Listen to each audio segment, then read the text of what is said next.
Thanks for tuning in to Men for the Win, a podcast hosted by David Kufis and Dan Thompson, with special guest appearances from Andrew Hoags Hoganson. Three avid fans who appreciate well-played baseball, especially when it's done by the Minnesota Twins. Men for the Win is sponsored by the Grand Group with Edina Realty. Are you looking to purchase a new home in the Twin Cities area? Or perhaps you're trying to sell your current home? The Grand Group with Edina Realty will meet all of your housing needs. Contact the Grand Group by emailing thegran, G-R-A-N, group at edinarealty.com or call them by phone at 612-817-8751. Men for the Win is part of the Pull Tab Sports Network, covering sports, culture, and entertainment across the Midwest. Check them out at pulltabsports.com and give them a follow on all your social media platforms at PullTabSports. On this episode, David and Dan recap the Twins' three-game series against the Los Angeles Angels. Thanks for listening. Enjoy. Thanks for tuning in to Men for the Win. My name is David Kufis. With me, as always, is Dan Thompson. The Twins head into the All-Star break, Dan, winning 8 of the last 9 series. The only loss they had was to the Dodgers.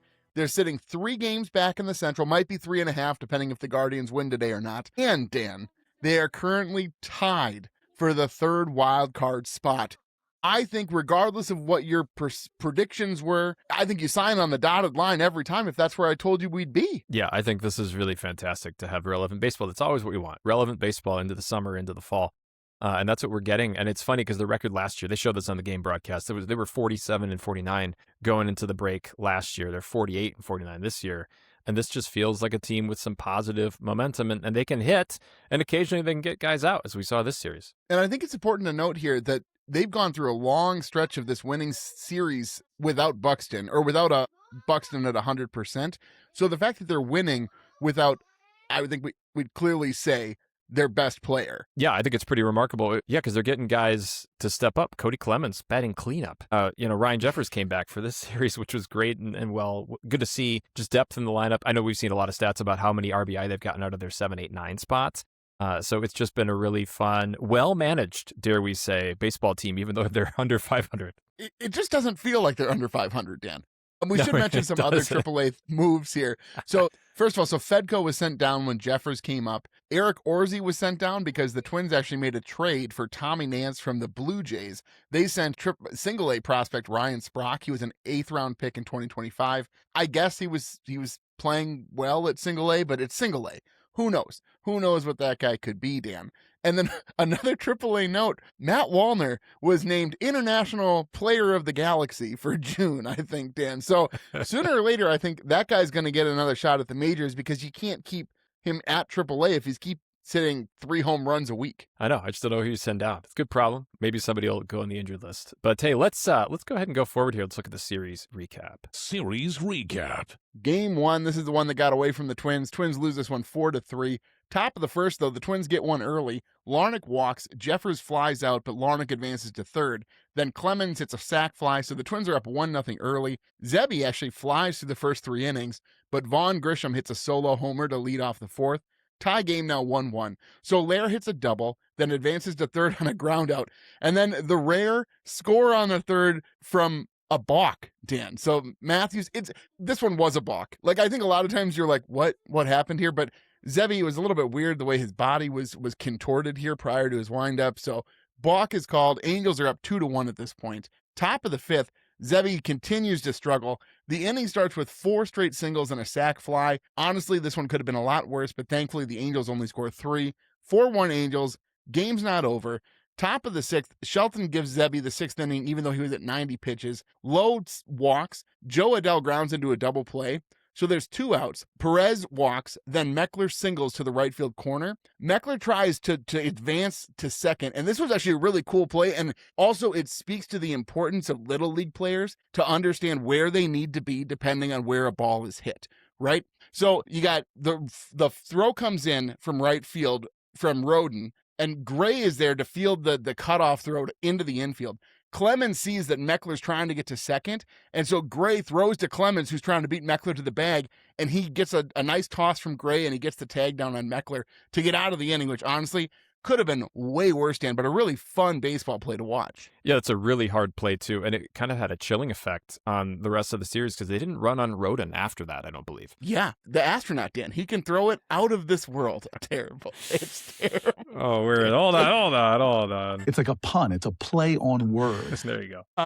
Okay, so bottom of the sixth, the Twins offense does wake up a little bit here. Bell doubles, Lewis doubles, and then Brooks Lee hits an RBI double to score Bell. Then Austin Martin grounds out, so the run scores. Twins are still down 4-3 at this point. Matthews is done after 6. A final line here of 6 innings pitched, 9 hits, 4 earned runs, 2 walks, 3 Ks. Andrew Morris actually comes in and gets 2 innings here, and then Adams pitches a clean 9th. So great work out of the bullpen, actually. Twins had a really great opportunity to steal this one. Bottom 7, with 1 out, Larnach walks on this crazy challenge. It was the closest pitch I think we've seen where they can't even figure out what measurement to put. They would have had to go into the metric system, I think, Dan, for those numbers to make any sense here. I mean, it looked like the ball was basically touching the zone, but it was not. Jeffers, who, again, you mentioned just returned from the IL, he doubles. So you got runners on second and third with 1 out. Clemens at the plate, you got to get that run from third home. You have to get that run in from third. He pops out behind home plate. Then Josh Bell flies out to end the inning. Final score of this one, Dan, 4-3 Angels. Yeah, and this is just a series of actually really close, exciting baseball games, really. Game 2, the Twins win this one 5-3. The Twins are not without their foibles in this one. They get good pitching and some opportunistic hits, and that's really kind of all they needed. Before the game, by the way, the Twins inducted broadcaster Dick Bramer into the venerable group, the Minnesota Twins Hall of Fame. I think there's 8,000 members of that now. Yeah, there's a few, Dan. I think it's only 5. In the 40s, I think. They had Dick in the booth, and he said he could name all of them, which it's hard to argue with Dick Bramer. His voice is so lovely to listen to, David. And I know Corey Provis is excellent too, but don't you kind of long for the days when Dick Bramer was doing TV and Corey Provis was doing radio? For different reasons than I think you're sort of presupposing. Okay. I think because I really liked Provis on the radio. And yeah, Bramer was good, especially if you listen to Prime Bramer, like game 163 Bramer. If you go back and you listen to those replays, you will not believe it's Dick Bramer. His voice sounds nothing. What a gain! What a finish! He didn't turn British. No, but it was a great moment. Well, yes, it was. But yeah, if you listen to Dick Bramer's voice back then, it just doesn't sound anything like it did prior to his sort of forced retirement. And you get older. There's only, there's some things that just younger guys are going to be better at. Umpiring is one that we talked about last episode that Dan disagreed with.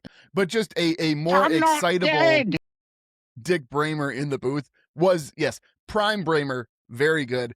I still think I'm going to give the edge to Provis, though, Dan. Yeah, but you really don't like Chris Atterbury. So, like, if you put it on average... I was trying to stay Dan, can we just stay I wasn't even negative all right, here. I thought that was your real reason. No, you know how sometimes you tell your children that they can't... I know, but like your children can't have the chocolate, and the real reason isn't that, you're worried about their blood sugar levels. It's that you already ate the chocolate, and you can't actually give it to them. Like, that's what I felt like was the real reason there for you. Sure, Dan. Ogres. Anyway, back to this game. Okay, we're only in the second inning. Bottom of the second, the Twins get to Angel starter Ryan Johnson. Not the other Ryan Johnson, but this Ryan Johnson. Lewis hits a towering 2-run home run, and then they advance Victor Caratini nicely and score him on a sac fly by Keaschall. What a really good series, actually, except for foible number 1 in this game. Yeah. Luke Keaschall is in center, totally misjudges a fly ball in the top of the first. It didn't hurt other than it cost Joe Ryan a few more pitches, but you could tell that Joe was a little annoyed after that. Well, like and he then should he be out of walked the inning. Soler after that. And that was, it's worse because if you get a quick out after the air, no problem, right? But then, okay, now you're looking at like Ryan had to throw at least 8 more pitches than he would have, which is, quite disappointing. Well, and he actually, he finished strong, but top of the third, Angels do get a couple runs back off of Ryan on, you spoke of him, a Jorge Soler RBI double, so it's 3-2. It stays that way for a while. It's all the damage done against Ryan in his 6 innings. Tommy Nance makes his Twins debut in the top of the 7th, gives up the lead on an RBI single by Shanuel, so thank you for your contribution, Tommy Nance. But he ends up getting the win, which is my favorite thing about scoring, is that the pitcher, whatever, he's got a blown save and the win, which is annoying to me. Twins start the inning with hits by Lewis. This is in the bottom of the 7th. The Twins start the inning with hits by Lewis, Caratini, and Rodon to retake the lead 5-3. And that's really how the Twins kind of got their runs this series. It wasn't nickel and dime. It was like one good inning. Might have been more in that inning too, but Keaschall was thrown out at home on a sneaky double steal It wasn't sneaky. Well, it wasn't. It was the opposite of sneaky. It was obvious. It was pronounced. It was loud, Dan. It was Not anything creative, you can say. one might not say. Creative. No question. There was nothing soccer related to this, Dan. There was no creativity here. It was let's just try and run them both and see what happens. Not close. Not close. Drama avoided though in the 8th and the 9th. Wusuk, Go, and Yendrus Gomez each put the couple on but don't allow a run, and so then the Twins do win, and then we go to Game 3, a lovely Sunday afternoon game. Okay, every time, though, when I'm watching like a Sunday afternoon game, I look down at where people are sitting on those wide camera shots. How can people sit in the sun for 2.5 hours? That just seems foolish and dare I say, like, medically unsound, I would say. I don't believe that man's ever been to medical school. There's a guy at church, and after church, often we go out, there's a playground behind the church, and so I'll take the kids out there, right? And there's some shady spots, and then there's a couple of benches that are just in direct sunlight. And the last, 2 weeks in Minnesota, it's been 1,000 degrees, right? You go outside, and you burned instantly. Well, I look over, and his name's Alex, and he chooses to sit on one of these benches in direct sunlight. And he's like, isn't it just a glorious day? I'm like, no, Alex, it's not. I don't understand. I have no desire. I love going to Twins games. This whole series was poorly attended. Well, I understand why. Nobody wants to be out there right now, Dan. I don't want to do the walk to the garage right now, let alone stay outside and watch a nine inning baseball game. Oh my gosh. Where's the one that Hogs wants to play? Oh, this is the one. Have you no joy in your life? Is there no song in your heart? I'm sure he's just writhing right now when he's listening to this. Anyway, Game 3. Twins do win this 4-2. It's a fine victory for the Twins. It does feel a lot like Game 2. They get a great start from Taj Bradley. Not quite as good as the one we saw last week, but he goes 7 innings, allows 2 solo home runs, but that's really kind of it. Bottom of the third, the Twins get 3 runs on 4 consecutive hits, capped by a Jeffers 2-run double, which was a lovely hit. He went down and went underneath the zone and just kind of lobbed it into the left field corner. Later in that inning, he's thrown out trying to advance to third on an Angels fortunate bounce off of the limestone behind. But on the replay, I thought Jeffers actually had contorted himself to be safe. They don't challenge. It kind of sits there, but anyway, bottom of the 8th, Larnach works a full count and then smashes a home run to right for a 4-2 lead, and that's helpful because Andrew Morris, against Hogs' judgment, gets the 9th after pitching the 8th, and while he allows a couple 2-out base runners, he gets Logan O'Hoppe to fly out to left to end the game, and the Twins go into the break 48-49. Third place in the division. Yeah, so Derek Shelton actually said at the post-game press conference, he said that Gomez wasn't going to be available, which was interesting because Provis had said, I would have expected Gomez to be up here to get the save. And Mike Paredes was up there. Parades, as I so lovingly call him, Dan. I've heard it both ways. Oh, there you go. About time we had that. But he was up, and he would have been the 12th guy to get a save for the Twins this season, which would have been kind of exciting to see. I was actually kind of rooting for that. Right, it would have been awesome. But going into this All-Star break, Dan, I think a lot of these players are going to be spending some time on the lake, just relaxing, sort of resetting and refreshing. And there's boat people, Dan, and there's pontoon people. Boat people like action. Pontoon people just like to cruise and chill out. I think most of the Twins players right now, Dan, they're going to have the pontoon mentality, I think, on this All-Star break. And good news, Rave Sports has designed the ultimate raft for people who like to do both. Say hello to the Big Easy Boat Towable Tube. It holds 2 to 4 riders, features 2 supersized coach-style seats that face each other, and even has 4 cup holders and room to fit a cooler for lake tailgating. It's Mardi Gras on the water, and it's going to feel like you just put your favorite Lazy Boy chairs into your lake life. Whether you're handing out big rides or just looking for some easy living, pick up a Biz Easy Towable Tube at ravesports.com. And remember to use promo code PULLTAB2 for 20% off your order. Rave Sports, make waves. Kids, pigs. I got to admit, I was counting, David, here as it got down to the end here, those final at-bats. But yeah, go ahead and walk us through what happened here. Yeah, so Hogs gets the victory here with Lewis. Thankfully, he doesn't get the bonus point. Larnach came in big this series. But so Hogs had 8. Dan, you had Jeffers, who had 6. I had Lee, who had 5. The listeners stuck with Clemens, which had seemed like the right call here, but he finishes with -2, a rough series for Clemens. Can you give us the season standings here, Dan? Listeners have 14. I'm Dan. I have 9.5. I believe now Hogs has 8.5 here. And then, David, you have been bumped down to last place here. So how does it feel to be at the bottom of the barrel? Not good, Dan. It doesn't feel good at all here. But the thing is, the second half, anything that one person did in the first half, somebody else can do in the second. Not a half, not a true half here, Okay. David. See, okay, no, I asked you about that. Remember, was the last episode, did we do this on air? Yeah, that maybe I was, we did. you were, Yeah, I think so. I don't. Hogs was so annoyed that I called the first half versus the second half of the season, even Right. though the second half is much shorter than the first half. I'm not doing the fractions here, Hogs. I'm not going to say, oh, well, this is way more. This is 48 out of the 7-2s or however the fraction. I'm not. The fraction is too hard for you there, David. Too Well, hard. I'm not going to. It's a lot of games, Dan. I don't know. It's hard to put it all together, but. Let's not fight about it now. We'll table it and we'll. All right. Beast versus bench. Beast versus bench. Is losing fun? Is losing fun? I got to give it to Larnach here, Dan, I think. 5 for 11, 13 points in Puckett's picks. After a really rough series, he went 0 for 9 in the last series, so good to see him bounce back and be the guy who, it was weird. Last episode, you put him on the bench, and then you also praised him later in a later segment, so that was a little bit funny. But no, a great bounce back here from Larnach, and especially when he's batting leadoff, it's just so fun. And I'm going to talk a little bit more about Larnach a little bit later, but who do you have as your beast, Dan? I got Taj. I think he was yours last series. He's going to be mine this time. He's now 15th in the majors with 118 strikeouts. You got him and Joe Ryan at the top of this rotation. Again, we talked last episode about looking towards next year, too, and you put Pablo back in. But I'm excited about those two and what they can do the rest of this season, at least. No question. I think for my bench, I got to go with Zebby, though, Dan. Only lightly. Here's the deal. I went through the box scores. I watched these games. I didn't know who I could pick. I kind of wanted to pick Alan Roden, but I don't know that he's in a position. But he was great defensively. He was really good defensively, yeah. and he had a couple of hits, and he had sort of an opportunity robbed from him, which we're going to talk about in a second. So I got to go with Zebby here. He didn't look crisp after those first couple of innings, and the walks really came back to hurt him. I just want Zebby to be more in the zone, but not too much of the zone here, because he did give up a home run or two here also. So I do have to go with Zebby Matthews as my bench, Dan. I went with Cody Clemens with a caveat, I suppose, too, because game one ended with him lasering a ball that barely got caught by the first baseman. And if that drops in, we're looking at a tie baseball game and maybe a walk-off win for the Twins. So, again, it's hard to he didn't play terribly, but I just think this is a testament to the fact that the Twins mostly had pretty good at-bats, and they mostly played pretty well in this series. Yeah, that play, Dan. Beautiful play. Go watch. Just from a baseball perspective, from a Twins fan perspective, very sad. But that catch from the first baseman for the Angels, what a play. I mean, that's sort of like double jump type thing that guys do where it's like they get extra air somehow. And I'll never understand. I barely can put a piece of paper under me, Dan, when I'm jumping. And so to see a guy who can jump once and then jump again somehow doesn't seem physically possible. That does not.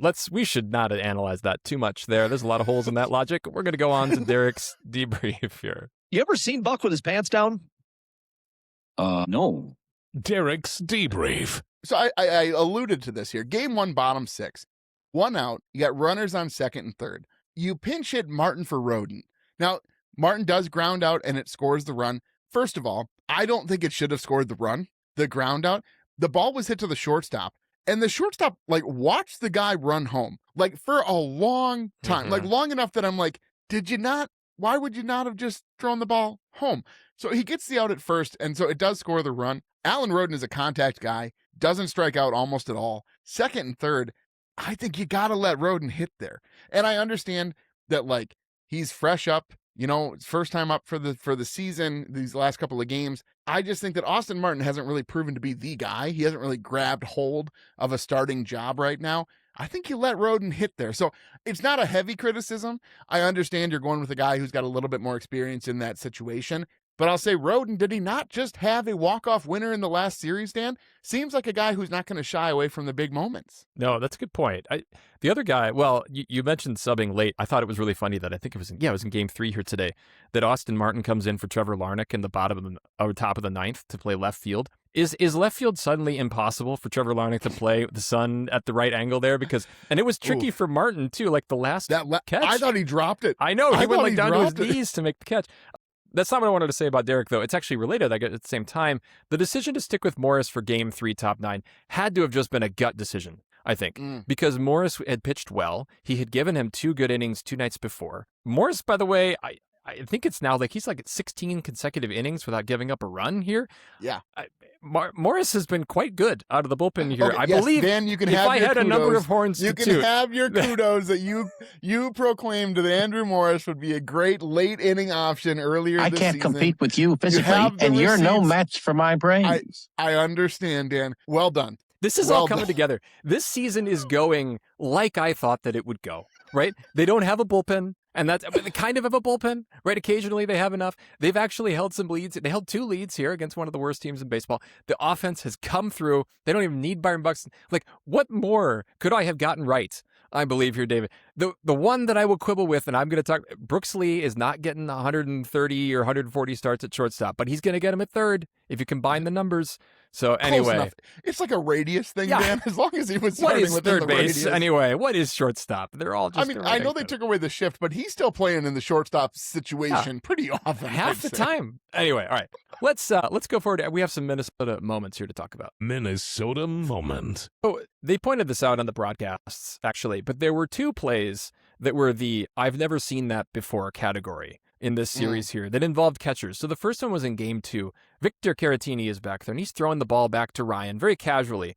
And when he throws it, he strikes the bat of Angels batter, Meckler. I'm forgetting Meckler's first name right now. And both of them apologized profusely, which I love this. They were both like, oh, no, I'm sorry. I didn't know. No, it was you. It was me. It was lovely. They both spent too much time in Minnesota at some point in their life. Dan. Which Victor Caratini does not strike me as a guy who's going to be Minnesota nice. You know, like that's not his. That's not what he projects. It's not his MO. Meckler, maybe. He looks like a nice enough guy. Batting 301. Anyway, so there was that play. And then in game 3, it was the top of the first, I'm sorry. Ryan Jeffers caught a foul tip, but he caught it like in the spot between his hip and his thigh, I believe is what you call that space. And then he grabbed it and he produced it to the umpires. And that was like he had caught the ball, and he nearly caught another one that bounced like 3 times off of him. Ryan Jeffers is fun to have back there. And he tapped on the hat, I think once or twice. Anyway, there were some fun moments, I suppose. The only first time in baseball moments for me. Well, in game 3, I think it was Laz Diaz behind the plate here, and that may be one of the last times we see him because he's retiring along with. He might CB retire early Buckner. now, I think. So there was a tipped ball that tipped something else also, Dan. And I Diaz, don't believe like, that man's ever been to medical school. The best part was they showed a replay of Morris's reaction, which was the best. So it was like slow-mo of Morris on the mound after Diaz gets hit, and he's just like, "Ooh." Every guys know what that reaction was. It's a that Morris had universal. to that happen. My op could have had, anyway, somebody who I am totally opposed against, but that happens to him, and I'm going to go, oof, sorry, man. Like, yes, it's just a universal thing. No question. Well, I got to go. Game 3, bottom 8, Larnach's insurance homer, I think, was just so big for this team just to put one more run of space to make it sure that we're going to get out of this series with another victory. But my favorite part about this, I have never heard this, Dan, and I've watched a lot of baseball games. They have a mic in the dugout, or they did for this game. And I don't know that I've ever heard them really allow that out onto the airways. But all of a sudden, I'm listening to Trevor Larnach talk to an assistant hitting coach saying that, man, I thought it was a heater inside, and thank goodness it stayed straight. Or he said something along those lines because he turned on it and hit that homer. I want more of that, Dan. I want absolutely more of that. I understand you got to like screen it to make sure guys aren't cursing and things like that. I want mics in the dugout. I want to hear what these guys are saying after at bats. And I suppose you can't let too much out because if they're talking about what the pitcher is doing, right. I just want more of that though, Dan. It was so interesting to hear what the hitters are thinking about and talking about in the dugout. Like, and I know they're talking about social stuff too, I'm sure. I don't really care so much about that. I want to hear, like, tell me what you were thinking when you were in that at bat or in the field, how you were going to shade a guy to the left or something like that. It's like they should interview players while they're on the field or something, David. No, that's totally different, Dan. I agree. Totally I'll different. take the dugout interviews. Yes. Well, we should move forward here. We got a couple musings to go through. I just don't know how it can get any better. Mauer's musings. Okay, so we talked about Keaschall a little bit, Dan. But so my question to you is, regardless of how he's playing in the field or where he's playing in the field, don't you think that Keaschall has sort of figured it out at the plate now? 10 games in July, he's got a 393 average with a 1.179 OPS. I just think he seems to be figuring it out at the plate. And yeah, he's not hitting for as much power, I think, as we thought he would, but he's still fast and he's playing well enough when he gets playing time in the field, Dan. You have been touting his Gold Glove pedigree And then he makes a play in center that I think I would have made in center. I'm not suggesting that I would have caught the ball. I would have done what Luke Keaschall did. What Luke Keaschall did there in center field. Nobody's saying that as a brag, Dan. What you're doing No, right thank now. you. That's not one of the things I would brag about. He has. I mean, like, and he's pulling the ball. They talked about that in the broadcast today. So he certainly does look like he has figured out. Hopefully he can keep that momentum after break. I'm looking farther forward here. So the Twins drafted catchers with their first 2 picks. And actually, the guy I believe they traded for Tommy Nance was a catcher. So maybe they were kind of clearing space here. But they drafted Von Lackey out of Georgia Tech and then Carson Tinney in the second round. So they're kind of restocking. They got Tait was drafted, or I was say they got him back from the Phillies last year in that deal. They have another catcher, I believe. So they've got a lot of young catchers. How do you think that trickles up to Ryan Jeffers? I mean, there's still a few years out, right? Mhm. Likely. The guy they drafted now is from college, and so those guys you can see a little bit faster typically than guys who are coming up in the minors. I don't know, Dan. I want him to re-sign Jeffers. I don't think they're going to. I think he's going to get a huge contract in this offseason because he's going to be the number 1 or number 2 catcher available, no question. I think that Jeffers is gone, so I don't think it means anything to him. I don't think the way that they drafted impacts what happens with Jeffers this season, and I just think by the time that they're relevant, Jeffers will be long gone, unless the Twins somehow manage to sign him and bring him back, which I hope they do, but it just doesn't seem like they're going to. Do you think that they would trade him still this year, even if they're still within a wild card reach of the wild card division? I think it gets a little bit tricky from a PR perspective. Not that the Pohlads ever really care about PR, but like the issue is if you trade Jeffers this season, I think you have to trade him for somebody who's going to make an impact this season. You know what I'm saying? Like Sure, you can't trade him for prospects who aren't going to lead to immediate returns. And so if you trade Jeffers 1-to-1 for a solid reliever, I don't know who's going to contribute in the bullpen I think right that now. that would smack of tone deafness, though. Obviously, like you said, to the fan base and really to the team in the dugout too, because that's basically saying, hey, you're competitive, and now we're actually going to take away one of your best players. Good luck. I just think that's going to sour everybody in the dugout. I don't think so, though, because, again, only if they add somebody for this season. I guess you wouldn't trade Jeffers right now for it's a heart and soul kind of thing. He was out of more the lineup concern. here for 2 to 3 months, Dan, and But he was still around, probably playing pranks and things like that, being present, I think, in other ways. I just think we can underestimate the importance of dugout culture, and that would be a big kick in the pants. A Laz Diazian kick in the pants, one might say, to trade him now. Well, okay, but okay, now I feel like I'm going in circles a little bit here. I hear what you're saying, and yes, I do think that Jeffers is important to the clubhouse culture and all that. Speaking of cultures, Dan. Oh, I can't even find. Oh, here it is. I want to build a championship culture. There you go. But I think that the players and the fan base should understand if they do move Jeffers, you don't get anything for him at the end of the season if you don't trade him. Right. And if they trade him for somebody who's actually going to be helpful to this team to make a postseason push, I don't think you can be upset. You can be sad about it, but I don't think you can be upset. Now, again, like I said, if they trade him and they're trading him to stockpile younger prospects, that's a different thing. Because to me, then you're just selling a guy for the future. You're not doing anything to improve your chances now. So I definitely understand what you're saying. I'm just saying we can be sad, but I don't know that we can be upset if they make the move clearly to make the team better right now than it is with Jeffers. So I don't know what the value would need to be for me to see, like, if I'd trade him or sell if I was in charge. But I'm just saying, I think you can't be that upset about it if they make a move to try and make the team better this season. Well, we got 2 more weeks to speculate on that, I suppose. Let's grade this Angels series. Series grades. I'm going to give him a B here. The pitching definitely did enough to earn the sweep. It's just we needed a little bit more offensive production because even these games that they won, they didn't win by blowing the Angels out of the water here. A few timely innings here that led to enough runs to get away with the victories. I would have loved to see a sweep, and I'd love to be in sole possession of a third place wild card spot. Would be super fun. But again, I'm not complaining, Dan. I'm really happy where this team is. I'm going to give them a B.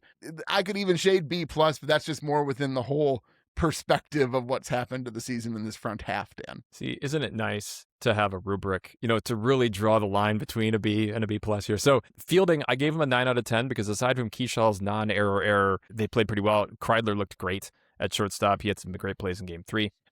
Base control, Royce got picked off, which bothered me in this one here too. 8 out of 10 there. I thought overall it was okay. And I don't really blame Jeffers for getting thrown out at third there. I think he was just being aggressive, and it's a bad bounce. Hitting 7 for 10, the 2 for 11 game 1 with runners in scoring position really hurt. And that was a winnable game for sure if they just get one timely hit.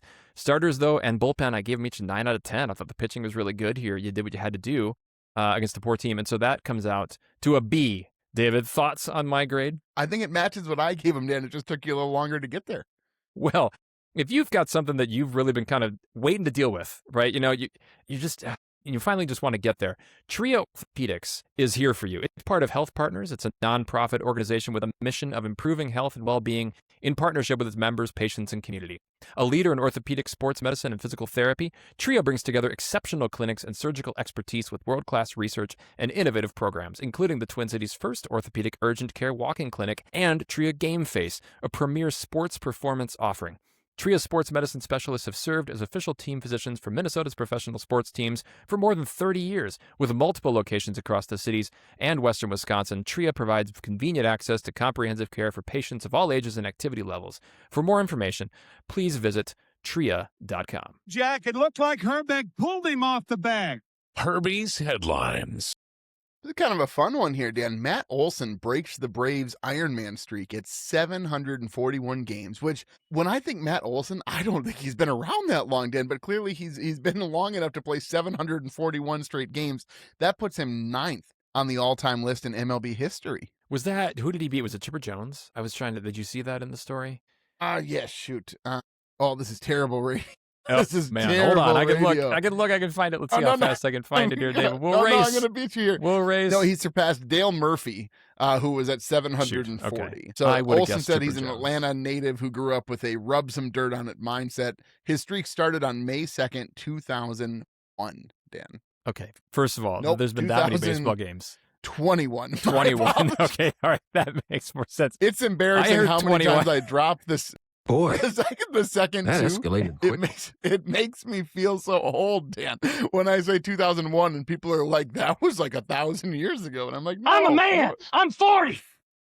We're getting I'm old, there, David. Dan. Getting close. And then another note here. Old friend and Uber driver, Dan, Randy Dobnak, has now pitched in 2 games for the Kansas City Royals. 9.2 innings pitched with a 1.86 ERA. I don't care where Randy Dobnak pitches. I'm cheering for that guy. I love it so much. I hope that he has sustained success with the Royals, and maybe he signs a contract and he's a regular big leaguer again next year, Dan. All right. Well, let's make our picks here. The Cubs are the Twins. No, hang on. No thoughts on Randy Dobnak, Dan? Nothing I'm to sorry. say? You said everything that had to be said about Randy Dobnak, right? Did you mention his hair, his mustache, all of these things? I have magic hair that glows when I sing. There's a picture of mustache. Okay. Now we can go on to Puckett's picks for the Cubs series, All right. Dan. Thank you. And we'll see you tomorrow night. Puckett's picks.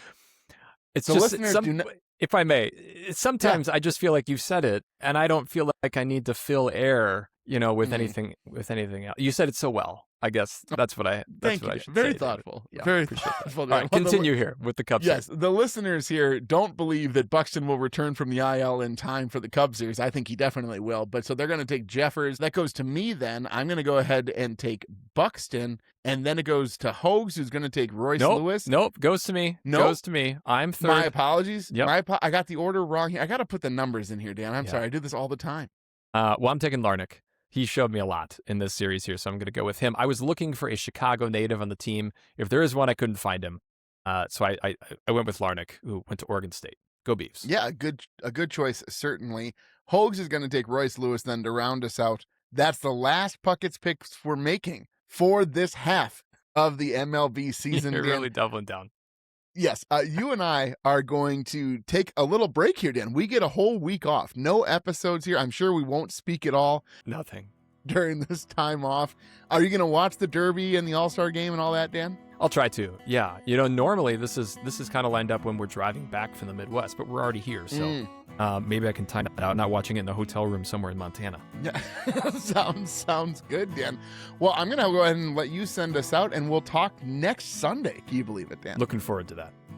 Well, folks, if you like what you hear, please tell a friend. You can follow us on X at Men for the Win and find our Men for the Win Facebook and Instagram pages. Make sure you subscribe to the podcast on your favorite platforms so you're notified when new episodes are available. And if you leave us a rating or a like, we'd greatly appreciate it. If you'd like to support the show further, you can find us on Patreon. The link is in our description.